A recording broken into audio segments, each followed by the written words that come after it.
Hi, everyone. I'm Dr. Anita Wong, and I am an emergency physician and a fellow in anti-aging metabolic functional medicine. And I'm practicing preventative medicine, preventative aesthetics, and I focus on resilient immune system, restoring um, your energy, better intimacy, a stronger core, anti-leaking, anti-sagging, to improve quality of life with optimal health and vitality to the end. So I just wanted to talk a little bit because, we're, I think, exiting the pandemic and entering the endemic phase of COVID.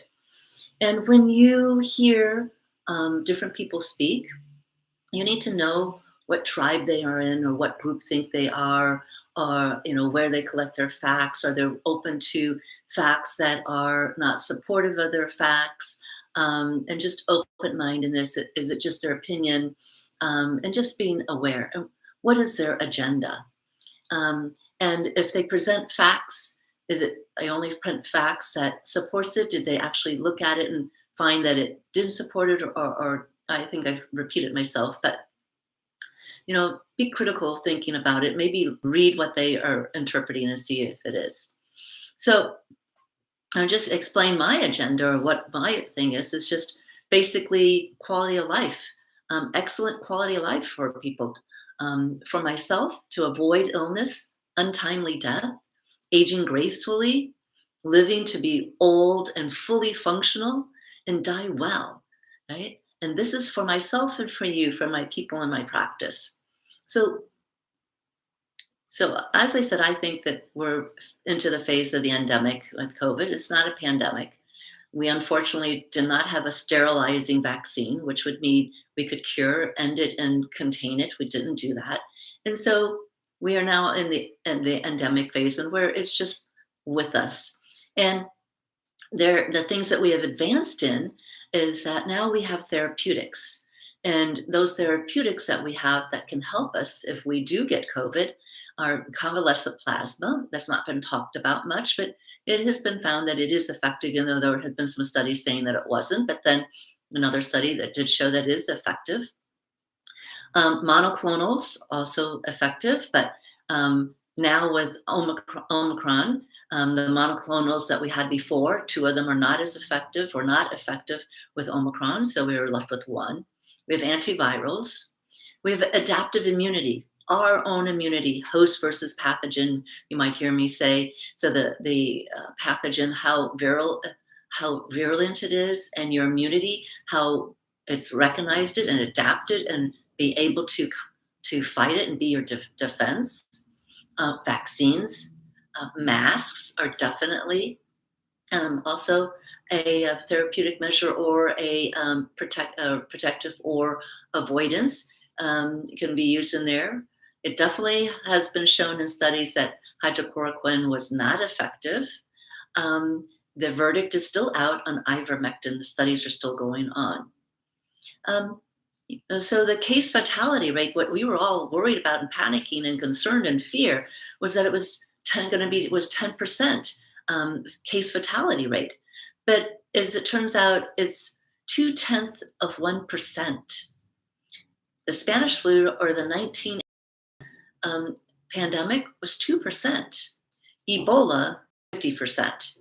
Now that's one of not the brightest pathogens, viruses, because viruses want to propagate. They want their host to live on. They want them to keep going and just be so that they can just prosper. So if they're dying, killing off their host, they can't do as well.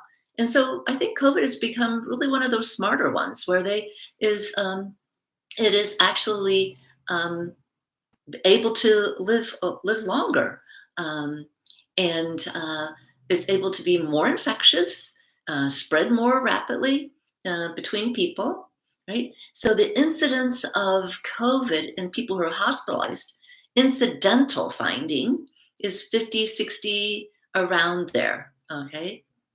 And so that means the studies are showing that we've, at this time, have about 98.3% of people have been affected with Omicron. The residual people seen in the hospital that are having severe difficulties and problems those are the unvaccinated with Delta. So, and there's just a study that's just been released just over the last week or so, is that Omicron on its own, not concerning with the vaccination or anything, is actually 25% less virulent. And in children less than 5-year-olds, so those who they are not been able to get vaccinated, and though they studied the ones who are not vaccinated and had not faced uh, SARS-CoV-2 prior, and they find that it's 1/3 less virulent in them. So that means pretty much everybody is going to be exposed, have this innate adaptive immunity that may be protective. Because remember, it is an outpatient disease. And those patients who have issues with obesity, comorbidities, diabetes, um, and cardiovascular, autoimmune, immune compromise, they're the ones that are at greatest risk. And we need to be protective of them and care for them. And I think it's our civic duty to let people know, oh, I'm ill, I have a virus. It's not just COVID, right? We need to protect them because flu can do it. So many things can do it. There is a vaccine, Covaxin, that is not just the spike protein, but it is the whole virus. And so we know that people who have gotten COVID prior and then the vaccine has the super immunity because they are not just the spike protein itself. And I think the boosters, if it was Covaxin, would actually maybe convert a little bit better immunity because you're going to get the whole virus. So we'll see what goes on there. So things to be concerned about, or to, I think, just pragmatically think about, is that I think this is going to show to be a nutritional disease. So we know social and economic that there's a disparity. So nutritionally, if you're obese, you are have lower immunity, and you're not able to produce the antibodies or have T cells. Those are an issue. So getting as healthy as you can is important. And if you are a person who has a higher risk of getting severe illness and death, then you want to be protected. And so some of those measures of protection may be vaccine. Maybe you can, maybe you can't take it because of whatever, if you have allergic reaction to polyethylene glycol. Or one of the things that is really protective is wearing a protective mask, an N95, K95, wearing it tight, wearing it sealed around your nose and your mouth. You're going to be protected from exposures to others. So if you are wearing that, so if you're on the plane or you're in going to high public dense areas, we should be respectful of those people who are wearing those. Or if you have a cold or you have a virus, you want to wear a mask. If you wear at least a double mask, a cloth mask and a surgical mask, and make sure it's sealed, you're going to spew less virus and not be causing to spread it to someone who may not be able to have mount an adaptive immune response. So this is what I call respiratory etiquette. And I think we have been lacking this in this country. And I think that that is something that I would like to see, is just have a respiratory etiquette and be considerate. Because we know that 95% of the people, when they're sick with a virus or a cold, they go to work. They spread it to everyone. And then those who are immune compromised are going to have problems. And during a pandemic, 35% were still going to work sick. So I think with respiratory etiquette, it's saying, if you're sick, wear a mask. If it's with COVID or not COVID, we have a test that can show you have COVID. But if you have a virus, you have a virus. You shouldn't be spreading it. You should wear a mask.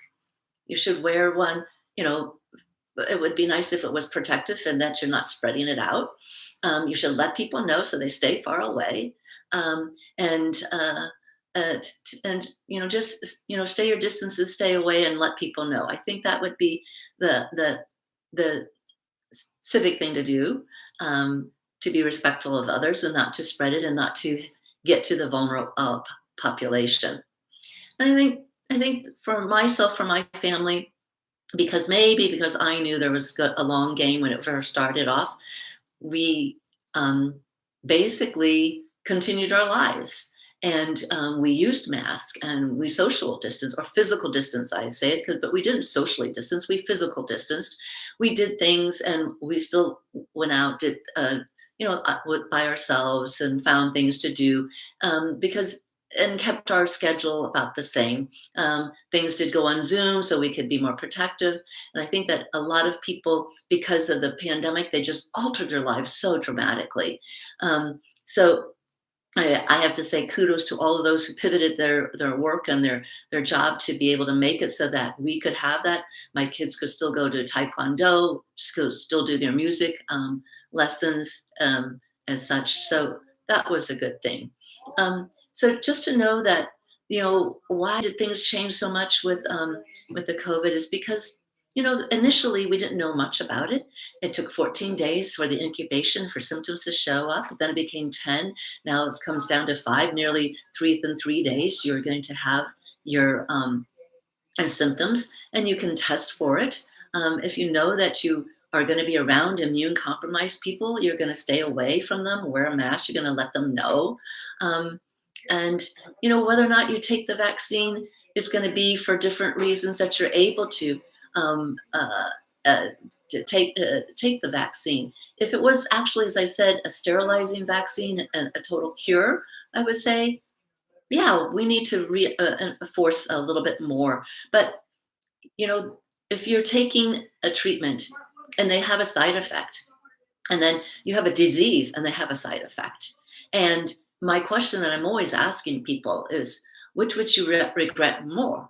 That you didn't take the treatment and then have a side effect, you took the treatment and then you had a side effect, or you didn't take the treatment and you had a side effect from the disease, because that's pretty much where we are, because there's long COVID and it's been shown that taking the vaccine has reduced and I believe also may actually prevent you from getting long COVID. I was definitely afraid of long COVID because we don't know what was going on. And I do know with long COVID, there are athletes who can't perform anymore. People can't even walk to the bathroom.